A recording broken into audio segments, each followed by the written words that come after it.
Marami pa raw kulang sa konektadong Pinoy bill ayon sa Federation of International Cable TV and Telecommunications Association of the Philippines o FICTAP.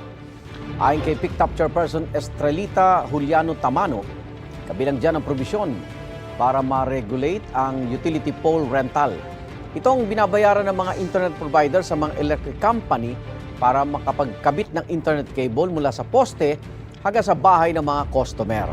Sa memorandum ng National Electrification Administration o NEA noong 2018, 420 pesos ang pole rental kada posisyon ng kable kada taon.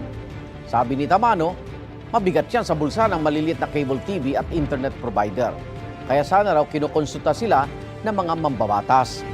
Ang konektadong Pinoy Bill, nalain daw palakasin at gawing abot-kayang internet sa buong bansa ay aprobado na ng Kamara at Senado at nakatakdang talakayin sa Bicameral Conference Committee. Pinarating daw ng FICTAP kay Pangulong Bongbong Marcos ang kanilang mga hinaing. Gusto ng gobyerno, mapamura yung internet, kaya nga lahat inalaw na makapagbigay internet.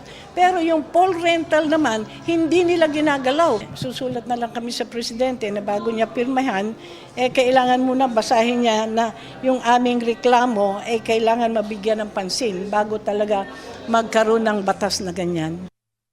Igan, mauna ka sa mga balita, mag-subscribe na sa GMA Integrated News sa YouTube para sa iba't ibang ulat sa ating bansa.